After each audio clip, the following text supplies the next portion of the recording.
시청자 여러분 안녕하십니까? 점심시간 종합뉴스 뉴스일 라이브 시작합니다.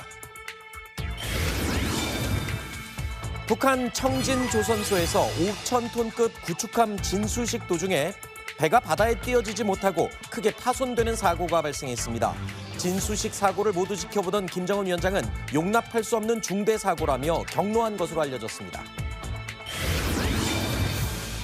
채널A가 실시한 대선 후보 여론조사에서 이재명 후보가 여전히 앞서는 것으로 나타났습니다. 하지만 김문수, 이준석 두 후보의 추격세도 뚜렷해졌고 양자 대결에서 이재명, 김문수 두 후보의 격차는 한 자릿수로 줄어들었습니다.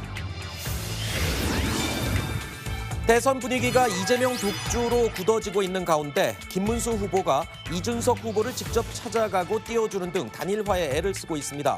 골든타임으로 꼽히는 24일까지 이틀밖에 남지 않았지만 이준석 후보는 완주 입장에 변화가 없습니다. 국내 계란값이 4년 만에 최고치로 치솟은 가운데 에그플레이션이 장기화될 수 있다는 우려가 확산되고 있습니다. 정부와 업계는 가격 급등의 책임을 서로에게 떠돌리며 논란이 달아오르고 있습니다. 한국 축구 캡틴 손흥민이 생애 첫 우승의 감격을 누렸습니다. 토트넘은 유로파리그 결승전에서 맨유에 1대0으로 승리하면서 우승컵을 들어올렸습니다. 손흥민은 유럽 1군 무대 데뷔 후 무려 15시즌 만에 처음으로 우승 축배를 들었습니다. 전 잠시 후에 다시 찾아오겠습니다.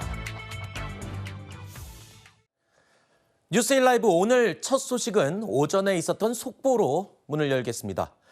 북한이 어제 새 구축함 진수식을 열었는데 이 과정에서 큰 사고가 났습니다.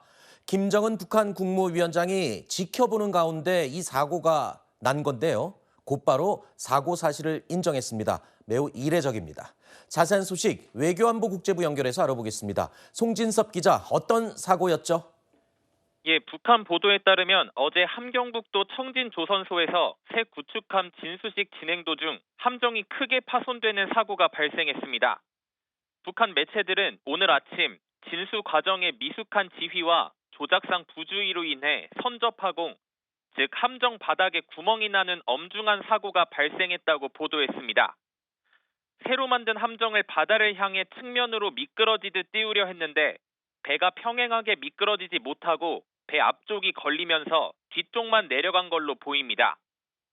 북한은 사고가 난 함정을 5,000톤급 구축함이라고 밝혔는데 지난달 말 남포조선소에서 진수한 최현함과 동급입니다. 진수식에 참석했다가 사고를 지켜본 김정은 북한 국무위원장은 부주의와 무책임성에 의해 발생한 심각한 중대 사고이자 범죄적 행위라며 관계자들의 책임을 물어야 한다고 강하게 추궁했습니다. 그러면서 이번 사고는 단순한 실무적 문제가 아닌 국가의 권위와 직결된 문제라며 다음 달 하순에 열리는 당 중앙위원회 전원회의 전에 구축함을 원상 복구할 것을 지시했습니다.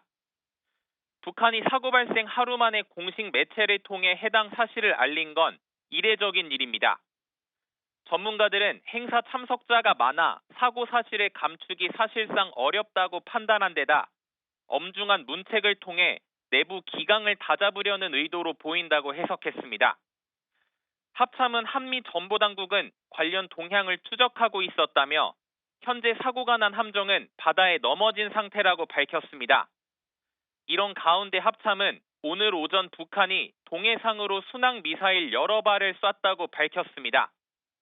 합참은 북한이 신형 구축함 진수식 실패 후 이를 만회하고 분위기를 쇄신하려는 차원에서 미사일을 발사한 걸로 보고 있습니다. 지금까지 외교안보 국제부에서 전해드렸습니다.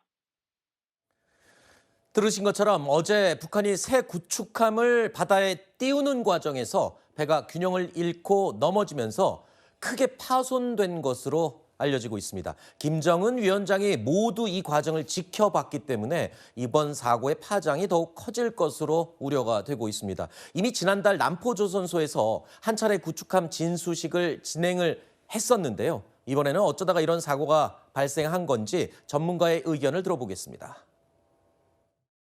저는 이런 사고를 본 적이 없는 것 같아요. 북한이 사실 이렇게 뭐 대형 구축함을 진수한 적이 없었기 때문에 지난 4월 달에 처음으로 했고 한 달도 이제 되지 않아서 서둘러서 추진을 하다가 나온 것이 아닐까. 지금 김정은이 전반적으로 보면 해군, 공군, 육군, 무인기 전반적으로 재래식 전력을 강화하는 데 공을 들이고 있거든요.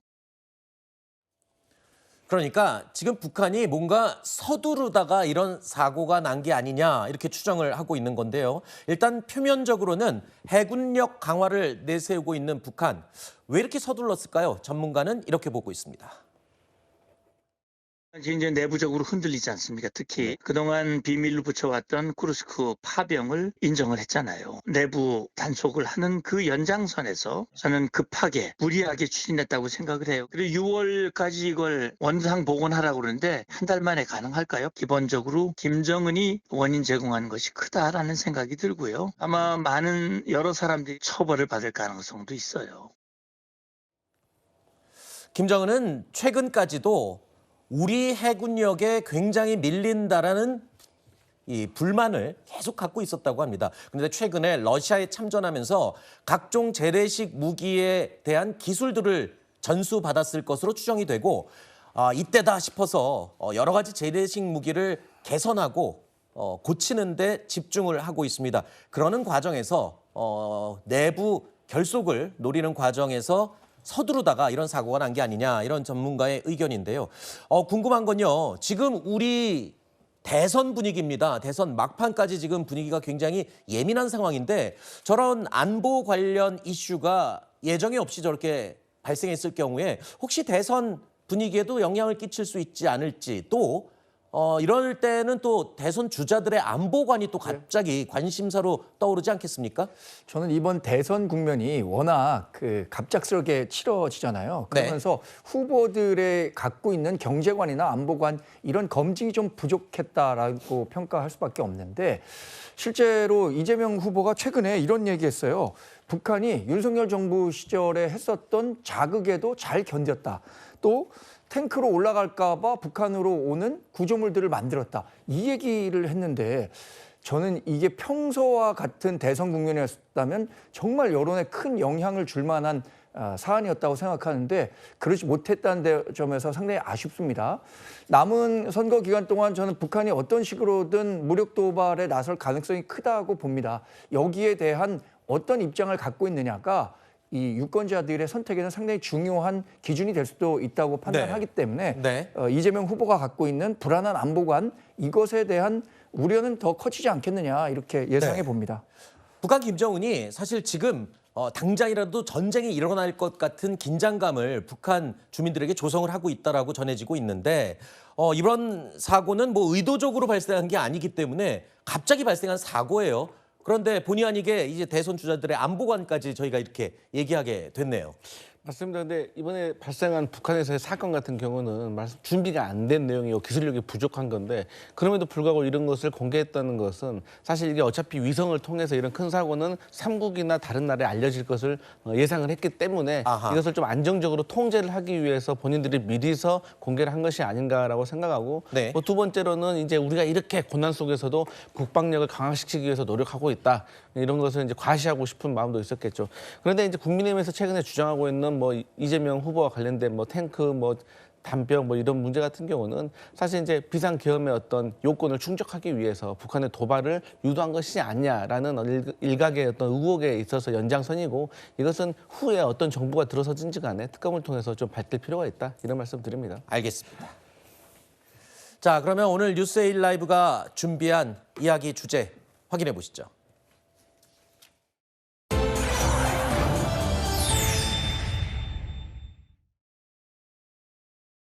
우리 손학규 선배님께서 여러 가지 저에 대한 부족한 점을 지도해 주시기 위해서 오늘 오셨습니다.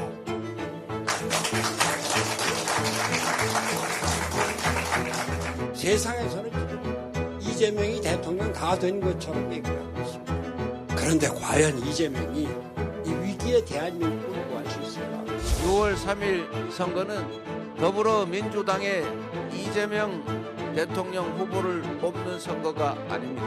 김문수를 뽑지 않는 선거가 아닙니다. 여러분을 이 나라의 대통령으로 뽑는 진짜 국민이 주인인 진정한 대한민국을 만드는 선거다. 들으신 것처럼 오늘 오전 국민의힘 김문수 후보의 정치개혁 공약 발표 회견에 손학규 전 바른미래당 대표가 참석했습니다. 여기서 김문수 후보의 지지를 선언했습니다. 반면에 오늘 제주도를 찾은 이재명 후보는요, 국민이 주인인 진정한 대한민국을 만드는 선거라면서 지지를 또 호소했습니다. 자, 이런 가운데 이재명 후보와 김문수 후보의 경호 문제가 연일 관심사로 떠오르고 있습니다. 이재명 후보의 방탄복과 방탄 유리막에 대해서 김문수 후보가 공세 수위를 높이고 있는 건데요. 자, 그러자 이재명 후보가 어제 결국 지난해 피습 사건을 직접 언급하면서 정면 반박했습니다. 김문수는 유리가 없습니다. 방탄 유리가 없어요. 방탄 조끼도 안 입었죠. 내가 총 맞을 일 있으면 저는 맞겠습니다. 저는 이렇게 방탄 유리가 필요 없는 사람입니다. 저는 이 방탄 조끼도 안 입었어요. 감옥에 앉아 있으면 방탄 유리도 필요 없습니다. 누가 나는 방탄조끼 안 입었다고 싹 보여주던데 저는 방탄조끼 입었어요. 방탄유리를 설치하고 경호원들이 경호하는 가운데 유세를 해야 되는 것이 이재명 그리고 민주당의 잘못입니까? 이게 비아냥거릴 일입니까? 그들이 이렇게 만들지 않았습니까? 반성해도 모자랄 자들이 국민을 능멸하고 살해 기도에 목이 찔린 상대방 정치인을 두고 그렇게 장난했어야 되겠습니까? 민주당과 이재명 후보, 테러 위협이 있으니까 경호를 강화하는 건 당연한 게 아니냐라는 입장입니다. 그런 반면에 또 국민의힘과 김문수 후보는 경호 인력을 최소화해달라고 요청을 했습니다. 대조적인 부분이죠. 자, 그러니까 이재명 후보의 방탄 유리막을 비판하면서 차별화 전략에 나섰다, 뭐 이렇게 볼 수도 있을 것 같고요. 또 나경원 의원은 뭐 테러 사칭이다, 음모론 마케팅이냐, 뭐 이렇게까지 공격을 하더군요. 경호 이 부분은 이제 국가에서 공통적으로 전 후보에 대해서 각 의석수에 따라 하는 것 같은데요. 하여튼 하는 경호 인력 제공 및 경호에 대해서는 이제 국가가 하는 부분이 있는 거고요. 네. 자체 경호에 대해서 상대 정당이 그것을 뭐 굳이 왜 그렇게 하느냐에 대해서 칭할 필요는 없다고 저는 개인적으로 생각합니다. 그러나 굳이 이재명 후보께서 이게 누구 때문이냐라고 말씀을 주시니까 제가 반박을 해드리면 과연 이게 국민의힘 때문인지에 대해서 정확한 근거를 대셔야 돼요. 저희 당 때문에 저런 일이 벌어진 것처럼 그런 뉘앙스의 말씀을 하시는데 네. 그 이유를 정확히 대셔야 됩니다. 그다음에 만약 그 이유를 대실 때 그럼 뭐 여러 가지 위협의 내용이 뭔지도 구체적으로 대셔야지만 이게 마치 국민의힘과 연관된 것처럼 유권자들이 오인할 만한 말씀을 하셨기 때문에 그건 네. 분명히 말씀을 드리고요. 그다음에 물론 이 후보자들의 경호 문제는 과한 것이 네. 과하더라도 비판의 대상이 되면 안 돼요. 또한 작년 1월 달에 있었던 있어서는 안 될 이재명 후보에 대한 여러 테러 이 부분도 마찬가지로 이것도 국민의힘이 전혀 관련이 없잖아요. 그러니까 있으면 안 되지만 이런 부분까지 꺼내서 자체 경호에 대해서 국민의힘이 비판하는 게 아니에요. 네. 근데 거기서 나오는 여러 가지 이제 상징적인 정치적 공세를 했던 것인데 물론 나경원 의원이 저렇게 여러 가지 비유적 표현한 것은 전 적절치 않다고 봅니다. 그러나 거기에 대응해서 하시는 말씀 중에 마치 국민의힘이 그에 대해 책임 있는 것처럼 말씀 주신 부분은 정확히 그것도 해명해야 될 것 같다 이렇게 생각합니다. 네. 오늘 오전에 이재명 후보 유세 현장에는 그런데 방탄 유리막이 보이질 않았습니다. 물론 뭐 김문수 후보의 공격을 의식해서 한 거나 그러지는 않았겠지만 그런 얘기는 있었어요. 뭐 워낙 무겁고 이동이 불편하기 때문에 다시 설치하는 게 좀 까다롭다, 뭐 이런 얘기는 있었는데 정확한 사실은 아직 확인되지 않았습니다만 어쨌든 이제 국민의힘이 이렇게 비판 포인트로 지금 이 경호 문제를 자꾸 공격을 하는데 민주당 쪽에서는 어떻게 보십니까? 네, 이게 전 납득이 되지 않는 공격이라고 생각해요. 왜냐하면 여야 할 것 없이 정치인들에 대한 테러는 있었거든요. 사실 민주당에서 이재명 후보는 이제 부산에서 피습을 당하는 일이 있었고 배현진 의원 같은 경우에도 정치 테러를 당하는 일이 있었잖아요. 네. 그렇게 하면서 사실 여야가 이 정치인에 대한 테러를 근절시켜야 되고 반드시 막아야 된다라는 공감대를 이룬 게 불과 얼마 되지 않았음에도 불구하고 대선 국면이라는 이유로 그리고 상대당의 후보를 비난하기 위한 이유로 비방하기 위한 이유로 이렇게 신변의 위협을 받고 있는 사람에 대한 경호를 문제 삼는다라고 하는 것은 저는 정치적으로 넘지 말아야 할 선을 넘었다라고 생각을 하고요. 그리고 이런 공격이 유권자들에게 어떤 유의미한 득점을 할 수 있겠다는 것인지 그저 분풀이를 하는 것에 불과하지는 않은 것인지라는 점을 국민의힘에서 좀 돌아봐야 한다라고 생각을 합니다. 네. 자, 그러면 대선 이 막바지에 접어들고 있는 이 시점에서 여론조사 결과 어떻게 나왔는지 살펴보겠습니다. 자, 오늘 발표된 여론조사 결과인데요. 이재명 후보와 김문수 후보 간의 지지율 격차가 9.5%포인트 차, 한 자릿수 차이로 좁혀진 것으로 나타났습니다. 앞선 조사에서는 14.6%포인트로 두 자릿수 격차가 났었는데요. 오늘 나온 조사에서는 이렇게 한 자릿수로 좁혀진 겁니다. 자, 저희 채널 A가 실시한 여론조사에서도 비슷한 결과가 나타났습니다. 보시는 것처럼 약 한 달 전과 어제 조사 결과를 비교해 보면 양자 대결에서 23.2%포인트 차가 나던 것이 9.4%포인트 차로 좁혀진 겁니다. 최근에 국민의힘에서는요, 김문수 후보의 지지율을 매일 1%포인트씩 올려서 이재명 후보와 골든 크로스, 즉 지지율 역전을 이루겠다고 밝힌 적이 있죠. 우리는 지금 계엄 탄핵을 거치면서 실망한 우리 유동층들이 이탈돼 있어요. 분노를 누그러뜨리는 일들을 하면서 상대 후보하고 대비해서 홍보하면은 지지율이 올라갈 것으로 생각하고 하루에 1%씩 올려서 사전투표 전에 골든 크로스를 이루겠다는 게 우리 선대본의 목표입니다. 자, 일단 보수의 결집이 이루어지고 있다. 뭐 이렇게 봐야 됩니까? 상승 추세는 분명히 있는 것 같습니다. 네, 최근으로 올수록 그리고 선거가 막바지에 올수록 진영 간에는 결집 현상이 나타나기 마련이고요. 네.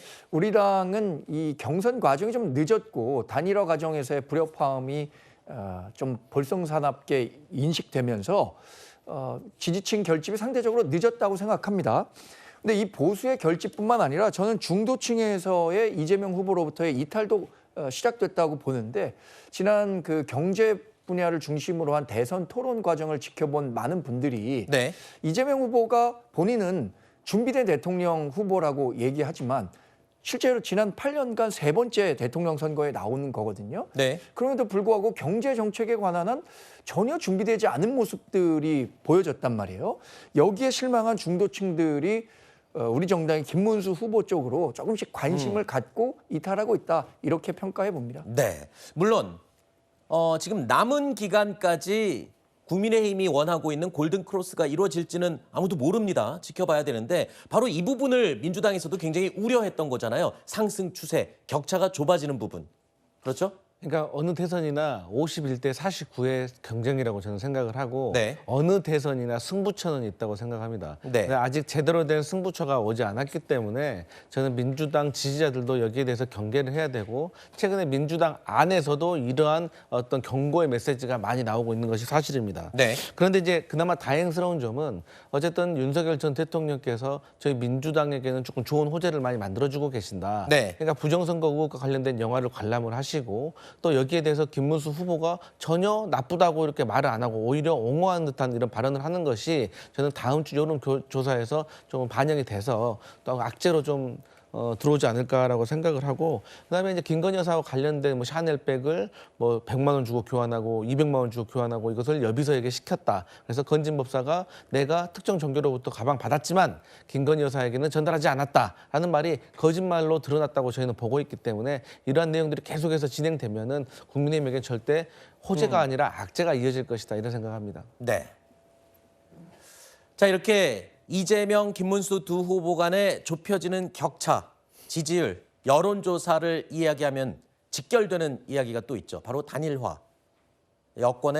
보수의 단일화입니다. 대선까지 이제 12일 남았습니다. 김문수 국민의힘 대선 후보에게 남아있는 반전 카드, 이준석 개혁신당 후보와의 단일화죠. 자, 이 김문수, 이준석 후보가 합친다면 어떨 것 같나라는 이 여론조사. 글쎄요, 양자 대결 시에 이준석 후보 지지자 가운데 41.6%가 김문수 후보를 찍겠다라고 답을 했습니다. 이준석 후보 양자 대결 때는요. 김문수 후보 지지자 가운데 58.1%가 이준석 후보를 찍겠다라고 응답을 한 겁니다. 단일화가 된다고 해도 온전히 상대방의 지지층을 흡수하기는 어려울 것이다라는 해석이 나오는 겁니다. 그러니까 단일화를 하더라도 그것을 오롯이 다 가져가지 못하고 이재명 후보에게 분산이 된다면 단일화의 의미가 좀 퇴색되는 게 아니냐. 현실적인 효과는 보지 못할 것이다. 뭐 이런 분석에 가깝네요. 저는 이제 그 정체된 그 한 지점에 대해서 사실은 평가하는 거고요. 한 지점에 대한 수학적으로 이렇게 표심을 분석한 거고 실제 단일화는 그렇게 작동하지 않는 것 같아요. 직전 대선에서 윤석열 전 대통령과 안철수 전 의원의 단일화를 보더라도 사실 그 당시에 여론조사 시에 단일화하게 되면 어디로 표가 움직일 것인지에 대한 분석이 꼭 맞지는 않거든요. 문제는 뭐냐면 이재명 후보에 대한 타겟팅이 움직인다는 겁니다. 예컨대 과거에는 그 프레임이 비리 이 부분에 맞춰진 공격 포인트가 있었는데 지금은 경제 TV 토론을 기점으로 해서 무능 쪽으로 국민적 시선이 옮겨가고 있는 거죠. 자, 경제 기조와 관련돼서 여러 가지 뭐 호텔 경제론 이런 것 관련돼서 국민적 시각이 이게 지금 뭔가 문제가 있다라는 취지의 인식이 하는 국민이 늘어나고 있는 것이고, 안보도 마찬가지입니다. 이런 식으로 무능에 관련된 프레임이 만약 확산하게 되면 이재명 후보로 가고자 하는 저 표심도 사실은 떠돌든가 아니면 되돌아올 것이다. 뭐 이런 전망도 있는 것이라서 개인적으로 보면 단일화는 반드시 필요하고, 단일화에 대해서 수학적인 공식을 떠나서 저 부분은 심리적 공식이 또 있기 때문에 사실은 단일화는 불가피하다. 물론 개혁신당의 이준석 후보가 받아들여야 되겠지만 저는 개인적으로 시기의 문제지만 받아들일 가능성이 크다라고 생각을 하고, 그 단일화에 따른 표 차이 이런 것들은 실제 지금 시점에서 평가할 것은 안 되는 거고요. 향후 얼마든지 움직일 수 있는 것이기 때문에 단일화를 해놓고 나서 그 단일화에 기반한 선거운동을 더 추진해 나가는 것이 올바른 선거 전략이다 이렇게 생각을 합니다. 그러니까 단일화를 성공시키려면 두 가지 정도의 조건은 필요합니다. 첫 번째는 그 대의 명분이 뚜렷하고 그 대의 명분에 국민들이 공감을 해줘야 돼요. 그런데 이준석 후보가 계엄에 반대하고 탄핵에 찬성했던 것과 지금까지 국민의힘이 보였던 모습은 너무 다르기 때문에 대의 명분이 서로가 맞지 않는다는 것. 그리고 현실적인 문제에 있어서 그러면 드라마틱한 과정이 있어야 되고 드라마틱한 결과가 있어야지 이게 시너지 효과가 나는데, 여기서 드라마틱한 과정과 결과라는 것은 국민의힘의 김문수 후보와 개혁신당의 이준석 후보가 서로 경쟁을 했을 때 결과적으로 사람들이 김문수 후보로 단일화가 되겠지라고 많이 기대를 하지만 결과를 봤을 때는 극적으로 이준석 후보가 단일화 후보가 되어야지만, 그래야지만 시너지 효과가 난다고 저는 보고 있어요. 그런데 과연 그렇게 국민의힘이 놔두겠습니까? 그렇기 때문에 단일화의 결과가 사람들이 이미 예상하고 있는 뻔한 결과가 나올 것이기 때문에 그 단일화 효과가 적을 것이다 이런 생각합니다. 많은 분들이 이 단일화의 골든타임을 오는 24일까지로 잡고 있습니다. 자, 이제 이틀 남았죠. 국민의힘은 단일화를 어떻게 해서든 성사시키기 위해서 총력전을 펼치고 있습니다. 큰 틀에서 우리가 함께 할 수 있지 않을까에 대한 기대감이 있습니다. 아직 선거가 지금 레이스가 진행 중이고 그 부분은 조금 더 지켜봐 주셨으면 좋겠습니다. 하지만 저도 이준석 후보도 큰 틀에서 여러 가지 고민을 하고 있다는 걸로 알고 있습니다. 김용태 위원장이 제가 고민하고 있다고 말했다고요? 더 혼나야겠네요, 진짜 이거 진짜. 김용태 위원장이 저한테 형님 내심으로는 단일화 고민하고 계신 거 아니에요? 라고 제가 그냥 워딩 그대로 옮겨드릴게요. 제가 그래서 아닌데 이랬습니다. 이게 진짜 따옴표 그대로 쓰셔도 됩니다. 자, 단일화 과정을 보면요. 늘 한 명은 조급하고 한 명은 여유롭죠. 지금 여기서는 여러분도 느끼실 겁니다. 지금 김문수 후보가 좀 애가 타는 상황이고, 이준석 후보는 갈수록 지금 더 느긋하게 버틸 수 있는 상황인 것 같습니다. 자, 많은 사람들이 골든타임, 단일화 골든타임을 24일로 보고 있는데, 대변인님 아까 방송 시작 전에 저한테 아니다, 내 생각에는 좀 더 늦춰줄 수도 있다라고 말씀하셨어요. 뭐 가장 좋은 시기라면은 사실 그 투표지에 이름이 찍히지 않는 24일이 돼야겠지요. 그러나 현실적으로 이준석 후보가 그때까지 단일화와 관련해서 전향적으로 단일화가 이루어질 가능성은 전 적다고 보고요. 단일화라는 게 결국에는 사전 투표가 이루어지기 전에만 이루어져도 저는 그 충분한 효과를 거둘 수 있다고 생각하고 이번에 그 대선 후보 토론회를 보신 분들 아시겠지만 이준석 후보가 굉장히 효과적으로 이재명 후보를 공격하는 데 성공했거든요.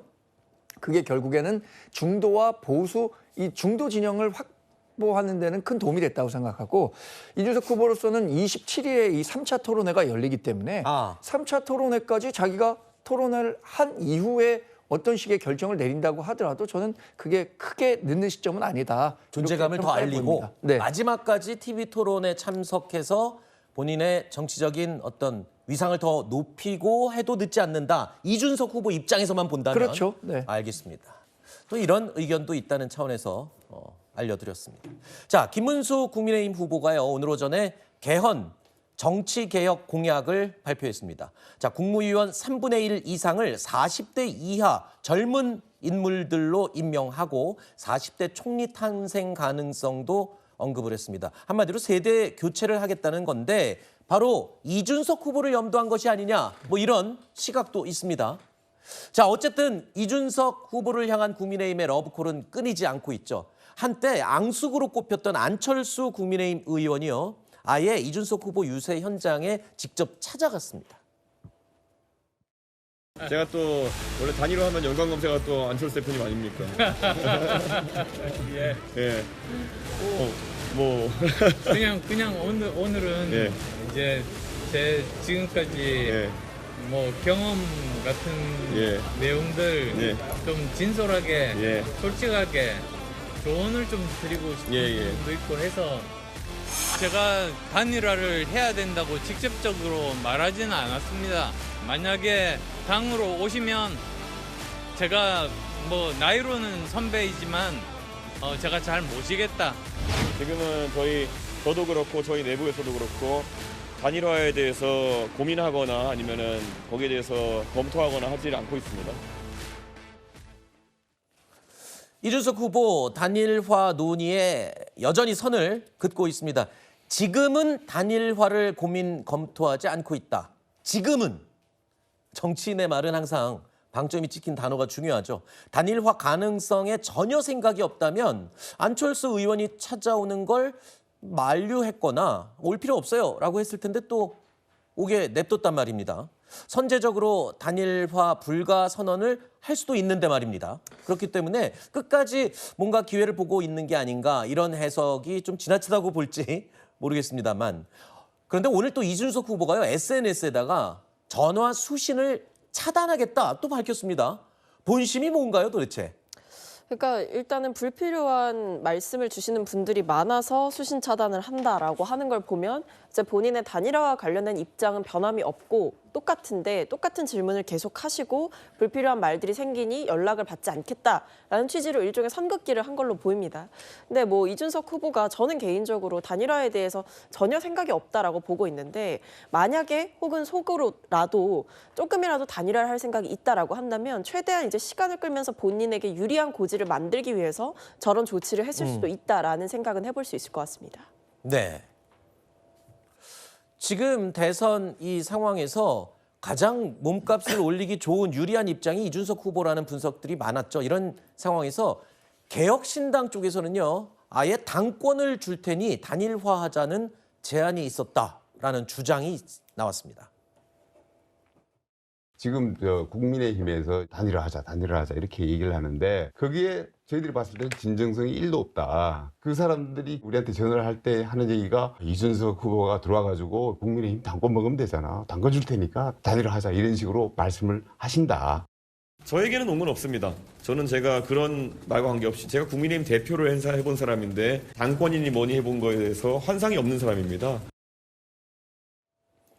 자, 이준석 후보는 자신에게 그런 제안은 온 적이 없다라고 밝히고 있고요. 이동훈 공보단장의 주장은 사실이 아니다라고 적극적으로 또 해명은 하지 않고 있습니다.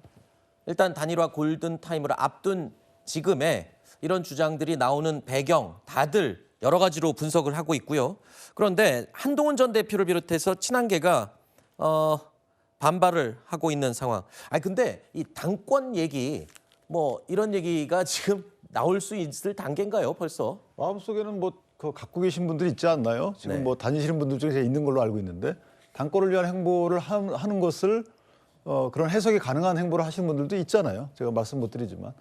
근데 어쨌든 이 단일화하게 되면 당대당 통합은 뒤따라오는 수순이에요. 네. 그럼 당에 들어와서 그 뒤에 일에 대해서 당신은 당권 도전해라 이렇게 할 수 있는 것이죠. 네. 당신이 당권 도전하면 난 당신을 밀어줄게. 그러나 당권을 줄 정도의 권한이나 세가 있는 사람이 어디가 있어요 지금. 네. 친윤계라는 것도 저는 없다고 보는데 현재 친윤계라는 단일 조직이 전 전혀 없다고 보거든요. 그렇다면 저 부분은 뭔가 오해의 소지가 있는 발언을 애써 저렇게 하는 이유를 잘 모르겠고 네. 본인한테는 어떤 말씀을 누가 했는지 모르지만 차라리 말씀을 다 하세요. 누가 이런 말 하더라. 그럼 저희가 그 누구를 특정해서 보게 되면 그 사람이 그럴 힘이 있나? 아니면 본인이 나중에 살려고 거기에 붙어서 뭘 하려고 하나? 네. 이런 식의 국민이 평가할 자료를 주는 것이 맞는 것이지 마치 친윤계라는 이 단일 대우의 세력이 당권을 이준석 후보에게 주려는 제안을 했다. 이렇게 오해할 수가 있는 거잖아요. 그런데 네네. 그럴 만한 역학구도가 전혀 없다. 그리고 당권이라는 게 뭐 수의계획을 통해서 줄 만한 것도 아니고 하기 때문에 저런 말씀은 통 맞지 않는 말씀이라고 생각합니다. 아니 그러니까 지금 대선에 올인을 해도 모자랄 마당에 지금 당권 얘기를 하는 게 좀 시기적으로 너무 이르고 근데 왜 그러냐면요. 네. 이게 있는 거죠. 이 당권이라는 게 사실은 이제 이준석 후보의 경우에도 그럼 차기 내가 대선을 준비할 로드맵을 세울 거 아니겠어요? 네. 그럼 국민의힘에 들어와서 어떻게 흘러갈지에 대해서 네. 정치적 일정에 대해서 서로 간에 협의하거나 조언할 수 있는 거죠. 알겠습니다. 자, 민주당은 보수 진영 단일화 관련해서 이 당권 거래 의혹이 인 부분에 대해서 진상 규명을 하겠다라고 밝혔습니다. 개혁신당 이준석 후보에게 국민의힘 차기 당대표 자리를 약속하며 단일화를 제안했다는 추잡한 거래 정황이 폭로되었습니다. 그래서 이것이 사실이라면 공직선거법 제232조 후보자 매수 및 이해 유도죄를 정면으로 위반한 것이고 이는 7년 이하의 징역 또는 500만 원 이상 5천만 원 이하의 벌금에 처하는 중대 범죄가 아닐 수 없습니다. 즉각 고발 조치해서 진상을 규명하겠습니다. 민의를 왜곡하려는 그 어떤 시도도 좌시하지 않겠습니다. 추잡한 거래 정황이 포착됐다라고까지 얘기하면서 고발 조치하겠다는 거잖아요. 지금 민주당에서는. 네, 그렇습니다. 그러니까 이게 사실 지금 국민의힘에서도 부정을 하지 않고 있는 상황이고 뭐 협상의 기술이다 이런 표현을 유상범 의원이 쓰셨거든요. 그러니까 결국에 일종의 자백을 한 거다 이렇게 민주당에서는 보고 있는 상황인 거고요. 어떤 정치적인 기술 혹은 정치적인 과정에서 있을 수 있는 자연스러운 일이다라고 주장하실지 모르겠지만 이것은 명확하게 이 죄가 성립되는 공직선거법 위반에 해당할 수 있는 후보자 매수에 해당할 수 있습니다. 왜냐하면 이게 단일화라는 것을 명분으로 내세우고 있지만 지금 폭로된 내용을 보면 사실상 당대표직 혹은 당권을 줄 테니까 사퇴를 해라라는 것이 이제 핵심이기 때문에 만약에 후보자를 사퇴시킬 목적으로 어떤 자리를 제안하거나 이랬을 때에는 죄가 성립할 수 있는 상황이고 심지어는 후보자가 사퇴하지 않았다라고 할지라도 사퇴 시도를 하기 위해서 사퇴를 시키기 위해서 일종의 제안이 갔다라는 것만으로도 굉장히 네. 중한 상황이다 이렇게 민주당은 보고 있습니다. 알겠습니다. 다음 이야기입니다. 이 지구대 주차장에 경찰 지구대 주차장에 한 남성이 차를 끌고 오는데요. 불법 행위를 하다가 현장에서 경찰에게 딱 적발됐습니다. 어떤 내용인지 보시죠. 부산의 한 경찰 지구대로 차량 한 대가 들어옵니다. 차량에서 운전자가 내리더니 화단으로 향하는데요. 뭘 하나 싶었더니 노상방뇨를 하고 있습니다. 이 모습 경찰이 나와서 모두 지켜보고 있었는데요. 그런데 이 운전자 경찰에게 체포됐습니다. 체포된 이유는 노상방뇨가 아니었습니다. 나가가지고 지금 뭐 하는 겁니까 모르니까 그냥 전염새도 풍기고 좀 이상해가지고 뭐 본인은 뭐 대리를 부르려고 이렇게 왔다 뭐 이렇게 엉뚱한 얘기를 계속 해가지고 아주 이렇게 주공하고 CCTV 확보해가지고 이렇게 동간 그런 내용입니다. 음주운전이었고 들어간 곳이 경찰서 지구대였고 마침 경찰이 다 보고 있었고 그냥 음주로 현장범으로 체포되는 거죠. 네, 정말 황당하죠. 차를 주차하고 황급히 내려서 화단으로 다가가더니 노상방뇨를 한 겁니다. 근데 이 화단이요, 다른 곳에 있는 화단도 아니고 부산에 있는 한 경찰서 지구대 옆에 있는 이 화단인 거죠. 당연히 이 상황을 보고 있던 이 경찰은 나와서 무슨 일이시냐 하니까 말을 더듬으면서 우왕좌왕하는 모습을 보였습니다. 네. 그러면서 이제 대리운전을 부르고 기다리고 있었다. 그래서 집에 가려던 참이었다 했는데 CCTV 확인해 보니까 여기까지 운전해 온 거 바로 들통났습니다. 혈중 알코올 농도 확인해 보니까요. 면허 취소 수준이었다고 하는데 네. 이런 행동 절대 해서 안 되겠죠. 알겠습니다. 자, 그리고 지난 3월 인천에서 있었던 일인데요. 이것도 영상 보면서 설명드리겠습니다. 지하철역 근처의 자전거 보관소입니다. 한 남성이 자전거를 끌고 들어와 한켠에 세워두는데요. 다른 자전거를 유심히 살펴봅니다. 그러더니 자신이 가져온 자전거는 놔두고 새 자전거를 가지고 떠납니다. 이 남성, 다른 사람의 더 좋은 새 자전거를 가지고 떠난 겁니다. 이틀 뒤 자전거를 훔쳐갔던 남성, 같은 보관소에 또 나타납니다. 그러더니 원래 세워두고 갔던 자전거를 다시 가지고 가는데요. 결국 신고를 받고 잠복 중이던 경찰에 붙잡혀 연행됐습니다. 훔친 이유는 글씨 술에 취했고 내가 왜 그랬는지 모르겠다고 그냥 얼버무려.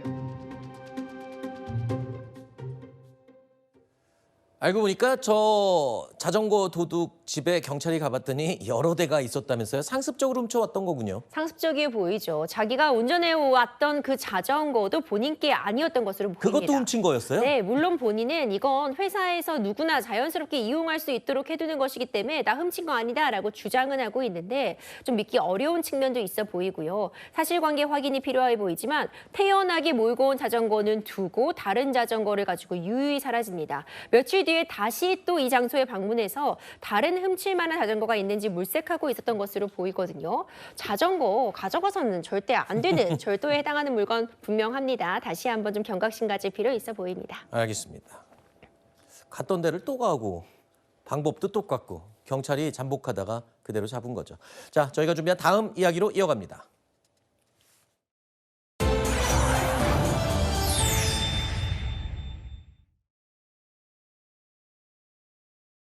고객님 사정 때문에 취소한다니까 우리 뭐 방법이 없습니다. 저녁 장사도 안 되는데 불만 켜놓고 있습니다. 가면 갈수록 힘들어요. 상인들 얼굴로 활력도 많이 좀 없어졌어요. 국민들한테 또 우리가 좀 정책적으로든지 뭐든 좀 안정적이게 가시면은 더 하면 좋겠나 그런 생각.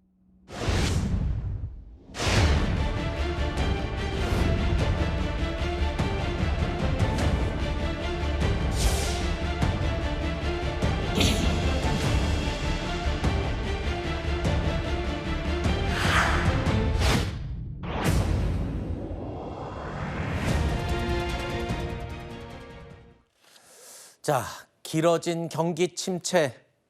이 때문에 올해 1분기 소상공인들의 매출이 정말 뚝 떨어졌습니다. 지난해 4분기보다 무려 10% 넘게 떨어졌다는 결과가 나왔는데요. 특히 술집과 숙박업 부진이 두드러졌다고 합니다. 자, 이거는 어떤 의미가 있나요? 사람들이 이제 술도 덜 먹기 시작한 거라는 말이 되겠군요. 네, 우리가 술자리도 기분 좋게 술자리 가져야 되잖아요. 네. 경제는 심리다라는 말이 있습니다. 그러니까 소비도 소비할 맛이 나야지 소비를 좀 많이 하게 되죠. 사회적 분위기도 갖춰져야 소비를 많이 하게 되는데 예를 들면 뭐 극단적인 예지만 월드컵 기간에 우리 치킨 많이 팔리잖아요. 네. 동네 호프집 손님들로 북적이잖아요. 올해 1분기 어떻게 술집과 숙박업 이런 것들이 유독 매출 부진이 심했다. 어떻게 보면 당연한 결과가 아닌가 싶습니다. 네. 생각해 보면 코로나 이후 계속해서 고물가, 고금리로 계속 어려웠지 않습니까? 네. 이런 가운데 연말에 그래도 특수를 노리고 있는 건데 작년 같은 경우는 비상계엄 사태가 터지면서 회식이나 모임 같은 것들 대거 취소됐죠. 그랬죠. 소상공인들 입장에서 연말 정말 성수기 너무나 아깝게 놓쳐버리게 된 겁니다. 네. 올해 들어와서도 상황이 별로 달라지지 않았죠. 일단은 전국도 불안했지만 미국 트럼프 대통령이 또 전 세계를 상대로 관세 전쟁 일으켰지 않습니까? 전반적인 경기도 냉랭해졌고 불확실성도 커졌고 뭐 아시겠지만 우리가 2분기 성장률이 결국 마이너스로 갔지 않습니까? 뭐 이런 사회적 분위기에서 소비를 열심히 하자 잘하자 이렇게 얘기하는 게 무슨 소용이 있겠습니까? 소비는 냉랭해질 수밖에 없었고 그래서 이런 술집이라든지 뭐 숙박, 여행, 서비스업 이런 부분들의 매출이 직격탄을 맞을 수밖에 없었다 이렇게 보여집니다. 그렇군요. 그런데 이 불경기는요, 지금 국내뿐만의 사정이 아니죠. 전 세계, 지구 전체가 지금 경기 불황에 허덕이고 있습니다. 자, 그러다 보니까 자존심 세기로 유명한 이른바 명품 시장도 지금 크게 흔들렸다고 합니다. 여러 가지 고가의 명품 브랜드 가운데 특히 유명한 데가 샤넬 있죠. 여기는 뭐 가격을 올리면 올릴수록 더 잘 팔린다. 그러면서 가격 내릴 생각 없다라고 버티기도 했었는데 그 자존심 센 샤넬도 매출이 뭐 몇십 프로가 줄었다고요? 네. 일단은 영업이익 같은 경우는 1년 전보다 10억 달러 이상 감소했고요. 매출 같은 경우도 4%대 감소했습니다. 그 콧대 높은 샤넬마저 이렇게 역성장을 하는 모습을 보인 겁니다. 이 샤넬이요, 매출과 영업이익이 이렇게 동시에 감소한 게 코로나19 이후 처음이라고 합니다. 그러니까 확실히 뭔가 경기 둔화 같은 이상 신호가 나타나서 이제는 명품 소비마저 확연히 줄어들고 있다라는 것을 보여주죠. 직접적인 물론 실적 둔화의 원인은 있습니다. 샤넬 매출의 절반이 아시아 시장에서 나옵니다. 아, 그래요? 우리나라도 한 몫을 하죠. 네. 그런데 이제 가장 큰 시장 중국 아니겠습니까? 그렇죠. 중국이 경기가 어려워지니까 중국 사람들이 이런 샤넬 같은 명품 소비를 줄이기 시작했다. 그래서 실적에 또 타격이 입기 시작했다라고 얘기할 수 있는 거고요. 이렇게 명품 소비가 꺾였다는 거는 사실 경제적으로 봤을 때 시사하는 바가 상당히 크다라고 보여집니다. 네. 우리가 이제 코로나19를 기점으로 봤었을 때 고물가, 그러니까 즉 인플레이션이 수년간 전 세계를 덮쳤지 않습니까? 네. 여러 군데에서 문제가 났지만 샤넬 같은 사실 명품 소비는 끄떡 없었거든요. 네. 오히려 매년 가격 올렸죠. 그랬죠. 이런 가격을 올리는 마케팅을 강행할 정도로 강한 자신감을 가지고 있었는데 이제 믿었던 아시아 시장마저 매출과 수익이 동시에 하락한다. 네. 우리가 인플레이션의 흐름들을 보면 인플레이션이 왜 발생하냐? 수요가 너무 많으니까 인플레이션, 고물가가 발생을 하는 거잖아요. 근데 이제 이 인플레이션이 계속 되다 보면 결국 소비가 꺾이게 되고 이에 따라서 경기도 둔화가 되는데 최근에 새롭게 나타나는 양상은 이 과정에서 소비도 양극화된다라는 거거든요. 네. 돈 있는 사람만 더 쓰고. 그렇죠. 그러니까 초저가 제품도 많이 팔리지만 이런 샤넬 같은 명품도 많이 팔리는 거죠. 이제 그 명품마저 꺾이고 있다라는 거. 이 얘기는 경기가 정말 침체로 가는 초입부에 우리가 있을 수 있다. 이걸 시사하는 것으로 보입니다. 자존심 센 명품도 이 불경기를 피해가지는 못한 것 같은데요. 그런데 이런 고가의 명품 브랜드는 돈 있는 사람들이나 사는 것이지만 이 먹는 식재료는 사실 모든 사람이 사야 하는 재료죠. 거기다 밥상의 필수 재료라고 할 수 있는 달걀. 이 달걀 값이요, 지금 4년 만에 최고치를 찍었습니다. 도매 가격이 5,500원을 넘었는데요. 자, 그런데 이거를 지금 에그플레이션이 지속될 위험성이 있다, 이렇게까지 얘기가 나와요. 네. 일단 원인이 뭔지 일단 여쭙고 싶고, 정부하고 산란업계가 서로 내탓 공방을 한다는데 이건 또 무슨 얘기인가요? 서로 그러니까 원인 분석이 다른 것 같아요. 그러니까 정부는 지금 이 소위 말해서 산란계 협회에서 제공하는 산지 가격 정보라는 게 있거든요. 이 산지 가격 정보가 쉽게 말해서 소매 가격으로 넘어가는 데 있어서 일종의 협상 기준 가격이 되는 거예요. 근데 협회에서 제공하는 이 산지 가격을 너무나 많이 올려서 제공한다. 그래서 이 올라간 산지 가격을 가지고 협상을 하다 보니까 소매 가격이 비싸지게 되는 원인이 되고 있다는 거죠. 정부가 또 하나 의심하는 걸 보면 지금 공급량을 전반적으로 보면 가격이 이렇게 크게 오를 이유가 없다라고 보는 거죠. 하루 평균 4,800만 개 정도가 출하가 되고 있는데 이 정도 수준이면 평년 기준으로 최고치 수준인데 공급이 충분한데 이렇게 가격이 오르는 이유가 없다. 결국 그 원인을 따져고 보면은 협회에서 제시하는 산지 가격을 너무 높게 제시하고 있어서 이게 지금 계란 인플레이션, 달걀 인플레이션의 원인이 되고 있다라고 얘기를 하는 거고, 산란계 협회는 또 정반대 이야기를 뭐라고요? 하고 있어요. 이게 또 정부 탓이라고 보는 건데 축산법이 개정이 되면서 네. 오는 9월부터 뭐가 바뀌냐면 그러니까 닭을 키우는 면적을 좀 넓혀야 돼요. 확대를 해야 돼요. 네. 닭 한 마리가 들어가 있는 공간을 좀 확대를 해야 돼요. 비용이 들 테고. 그렇죠. 네. 이걸 지금 교체하는 과정인 아하. 거잖아요. 그래서 노개들을 이제 처분하고 거기 이제 병아리들을 다시 네. 교체하는 과정에서 일시적으로 지금 공급이 좀 생산이 감소되고 있다 이 얘기를 하고 있는 거고 장기적으로 봤었을 때 축산법 개정에서 이렇게 닭 키우는 면적을 확대하게 되면 예를 들어서 같은 면적 안에도 기존에 100마리 키웠던 거를 한 마리당 부여해야 되는 면적이 넓어지니까 키울 수 있는 닭 마리수가 줄어들지 않습니까? 네. 그래서 전체적으로 보면 이 법 시행에 따라서 닭 마리수가 한 30% 이상 줄어들 수 있다. 네. 닭 마리수가 줄어들게 되면 계란 생산도 줄어들게 되겠죠. 좀 복잡하긴 한데 네. 우리 국민들 입장에서는 아니 뭐 업계랑 정부랑 싸울 게 아니라 지금 에그플레이션이라는 말까지 생기고 거의 뭐 밥 먹을 때 항상 달걀 후라이는 아침에 기본으로 많이들 먹잖아요. 네, 그렇습니다. 이 가격이 지금 제가 기억하는 걸로도 저도 최근에 봤을 때 원래 한 7,000원, 8,000원이면 한 판을 샀거든요. 네. 근데 보니까 10,000원이 넘어요. 그렇죠. 그러니까 이 가격이 언제쯤 잡힐 건지 그게 궁금하거든요. 네. 일단은 계속 서로 말이 다른데 수요 공급 측면에서 당장 무슨 문제가 있다 이렇게 보이지는 않습니다. 왜냐하면 우리가 어제 브라질 소식 전해드렸지만 그래서 고병원성 조류 인플루엔자 같은 게 발생을 하게 되면 대거 살처분이 일어나기 때문에 순간적으로 이제 계란값이 폭등을 하게 되잖아요. 지금 그런 상황은 아니란 말이죠.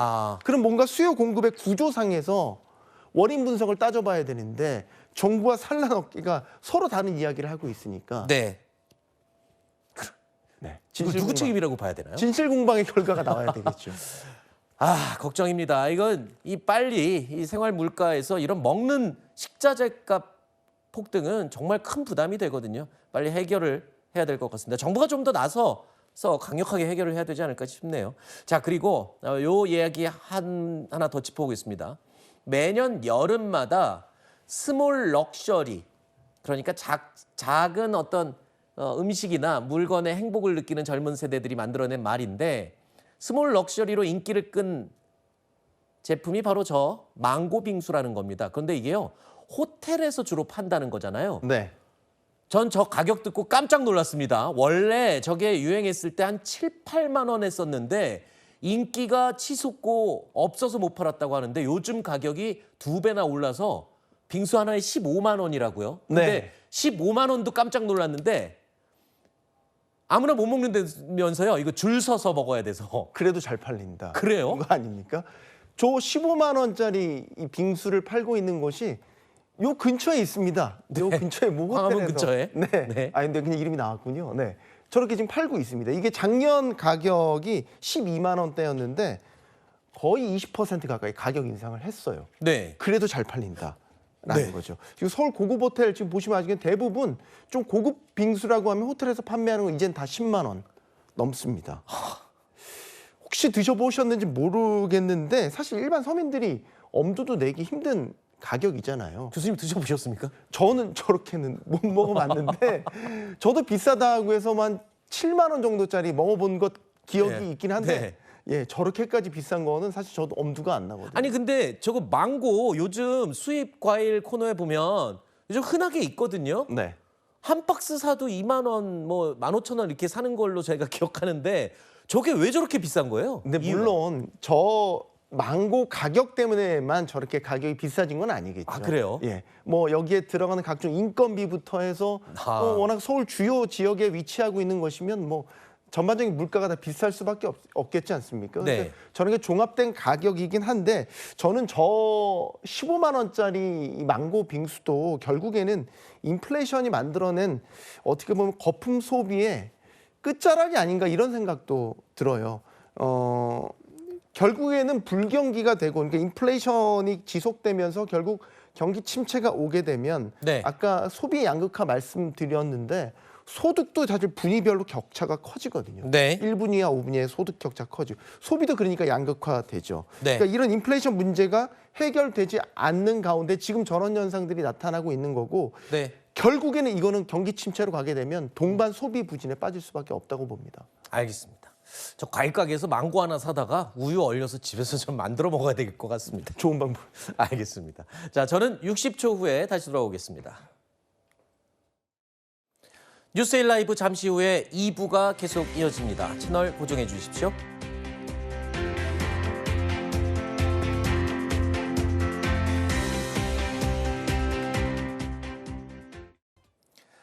뉴스일 라이브 2부 시작합니다. 첫 소식입니다.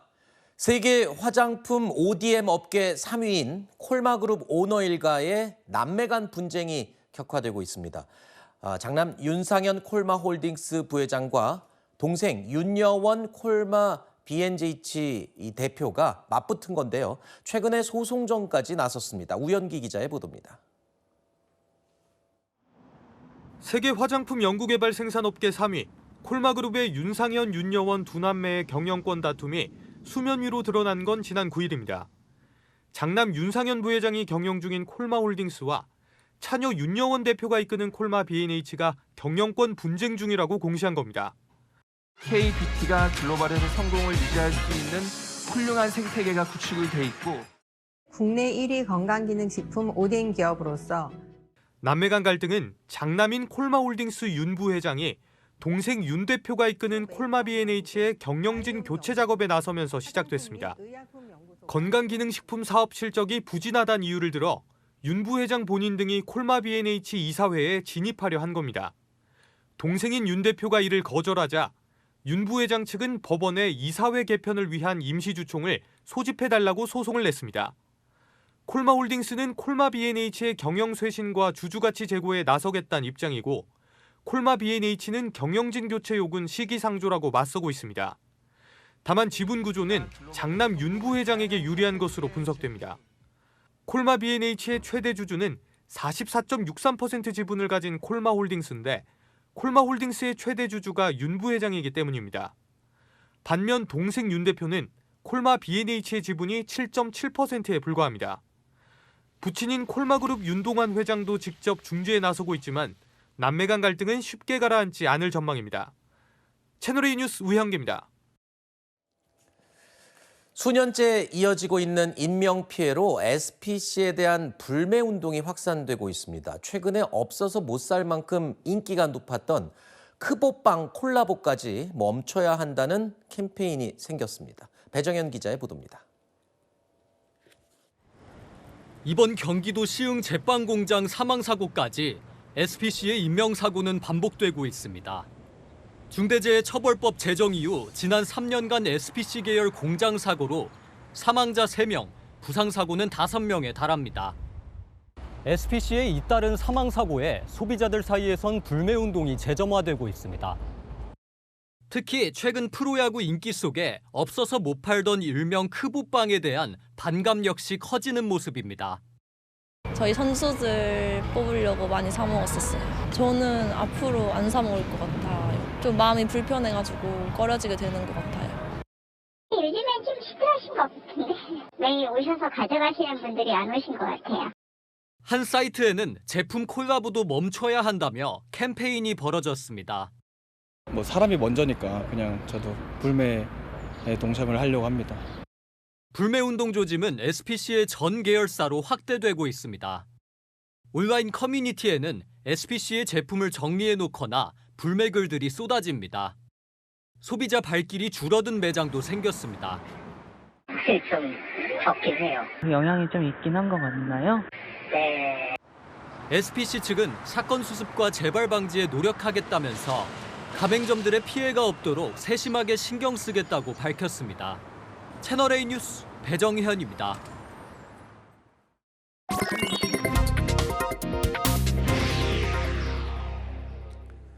경제를 부탁해 오늘도 경제산업부의 신선미 차장 나와 있습니다. 자, 신 차장, 호반건설이 한진 칼의 지분을 사 모으고 있다고요? 맞습니다. 기존에도 이 호반그룹은요, 한진칼 주식을 17% 정도 들고 있었습니다.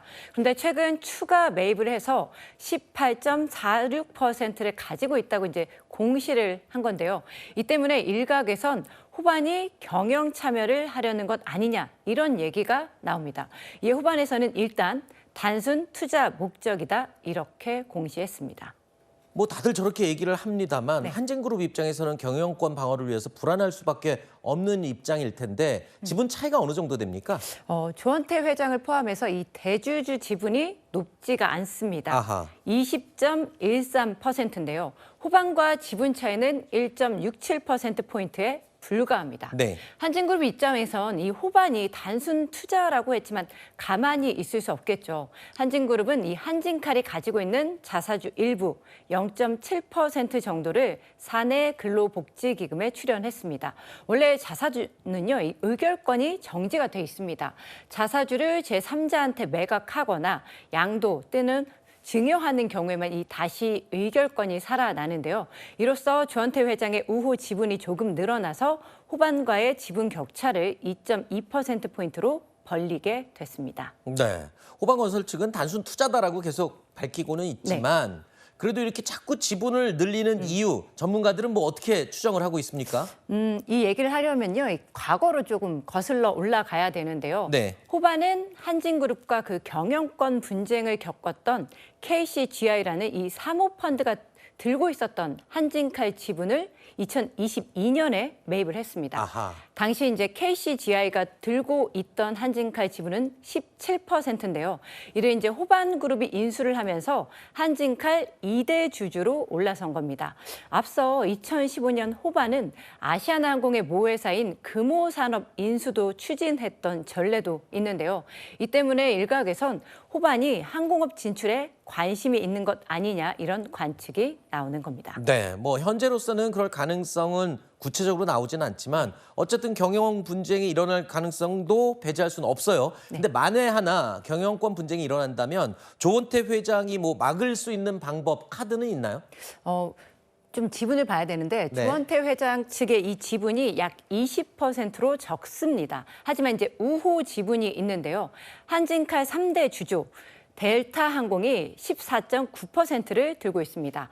장기간 이 대한항공과 협력해온 주요 항공사여서 우호 지분으로 분류가 되고요. 또 이제 4대 주주 10.58%를 들고 있는 산업은행입니다. 대한항공이 아시아나항공 인수를 할 때 이 산업은행이 도움을 줬던 만큼 현재까지는 우호 지분으로 보는 시각이 우세합니다. 조원태 회장 측과 우호 지분까지 이렇게 모두 합하면 45%가 넘어서 경영권 분쟁이 일어나도 방어할 수 있다. 이런 분석이 나옵니다. 그래도 산업은행이 그러면 향후에 변수로 작용할 수도 있나요? 네, 그렇습니다. 이제 산업은행이 언제까지 우호 지분일지 알 수가 없기 때문인데요. 산업은행은 사실 국가기관이기 때문에 투자한 걸 회수를 해야 됩니다. 그럼 산업은행이 가지고 있는 이 지분 10%는 언젠가 시장에 매물로 나올 수밖에 없죠. 이걸 누가 인수하느냐에 따라서 지분 구조가 바뀔 수 있는 겁니다. 또 이제 조원태 회장만의 지분은 6%대에 불과하거든요. 가족끼리도 의견이 맞지 않아서 경영권 다툼이 벌어지게 되면 이 또한 변수가 될 수 있습니다. 그렇군요. 자, 과거에도 이 조원태 회장 누나와 경영권 가지고 다퉜었잖아요. 네. 자, 한진, LS그룹을 우군으로 확보했다. 뭐 이런 소식도 들리던데. 맞습니다. 이제 한진과 LS가 반호반 동맹을 맺은 건데요. 이 LS도 호반 그룹에게서 경영권 위협을 느끼고 있기 때문입니다. 호반이 LS 지분 약 3%를 매입한 것으로 알려져 있는데요. 또한 이제 LS전선, 대한전선이 특허권 침해 소송도 하고 있습니다. 이에 LS는 대한항공을 상대로 650억 원 규모의 교환사채를 발행했습니다. 교환사채라 하면 발행기업 LS의 그 주식을 교환할 수 있는 이런 권리가 있는 회사채를 얘기하는데요. 즉 대한항공이 LS 주식을 갖게 된다는 의미여서 확실한 우군을 확보했다는 평가가 나옵니다. 네. 자, 지금까지 신선미 차장과 알아봤습니다. 수고했습니다.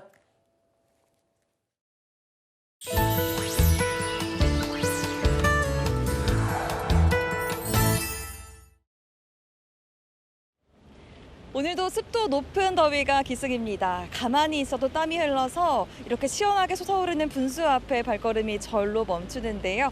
7월 더위가 오늘까지는 이어지겠습니다. 오늘 서울은 최고 27도까지 오르겠습니다. 어제보단 4도 낮지만 여전히 2달 앞선 기온입니다.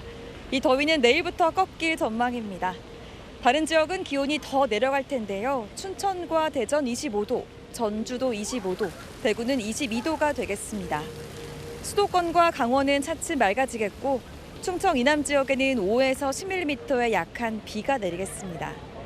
내일은 전국이 흐리겠고 주말인 모레 중북부와 남해안에 빗방울이 떨어질 전망입니다. 더위가 심해지면서 많이 지치는 요즘입니다. 이럴 때일수록 건강한 식사로 몸 관리 잘해주시길 바랍니다.